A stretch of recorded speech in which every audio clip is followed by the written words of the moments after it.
नमस्कार, मैं हूं आपके साथ ईशा नेगी। एक बड़ी खबर मैं आपके लिए लेकर आई हूं और वो खबर ये है कि सरकार ने अब साइबर वॉलंटियर ढूंढने शुरू कर दिए हैं जो कि किसी की एंटी नेशनल एक्टिविटी को रिपोर्ट कर सके। अब इसमें सबसे बड़ी गंभीरता एंटी नेशनल वर्ड में ही है। सरकार को ये लगता है कि अगर कोई भी उनके खिलाफ बोल रहा है तो वो एंटी नेशनल है, क्योंकि अगर किसी की टेररिज्म से रिलेटेड हो पोस्ट हो या फिर रेप से या फिर मर्डर से हो, इन सब में तो समझ भी आता है। लेकिन अगर वर्ड का मतलब और जिस शब्द की डेफिनेशन आपको खुद नहीं पता, उस वर्ड को लेकर आप किसी को भी अरेस्ट कर सकते हैं। और ये मैं ऐसे ही नहीं बोल रही हूं, एंटी नेशनल एक्टिविटी खुद सरकार ने और जुडिशरी ने डिफाइन नहीं की है। आखिर असलियत में क्या है एंटी नेशनल एक्टिविटी? पिछले कुछ दिनों से अगर हम बात करें तो सरकार को लगता है कि उनके खिलाफ बोली गई चीजें एंटी नेशनल कैटेगरी में आती है। तो अगर आपने सरकार की आलोचना की है तो वो एंटी नेशनल हो सकता है। और अगर हम पिछले कुछ दिनों से देखें तो किसी के ऊपर यूएपीए लगा दी जाती है, किसी को देशद्रोही तक बोल दिया जाता है।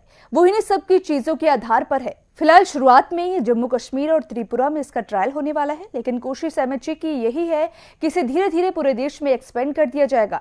अब इसके नतीजे क्या आने वाले हैं कि अगर आप या फिर कोई भी हो, उसे एक वॉलंटियर बना दिया गया है और आपके पास ये पावर दे दी गई है कि आप किसी का भी अकाउंट रिपोर्ट कर सकते हैं, फ्लैग कर सकते हैं। अब जरा आप खुद सोचिए कि आज मैं अपनी बात कहती हूं और आपका ओपिनियन मुझसे अलग है, तो मैं उतना ही राइट आपको भी अपना ओपिनियन रखने का देना चाहूंगी और दूंगी भी। यही तो लोकतंत्र है। मुझे अगर अपनी बात कहने का हक है तो आपकी बात सुनने का भी हक है। लेकिन बिल्कुल सही बात ये है कि दायरे में होना चाहिए जो भी हो। आप गलत कंटेंट कभी मत डालिए। लेकिन इसमें सबसे बड़ी परेशानी है कि एंटी नेशनल एक्टिविटी और कंटेंट कहकर हर किसी के खिलाफ आजकल एफआईआर होनी शुरू हो जाती है। लेकिन आप ये सोचिएगा कि तब क्या होगा जब विपक्ष पार्टी की जो स्टेट गवर्नमेंट है वो भी इसका इस्तेमाल आपके खिलाफ करने लगे।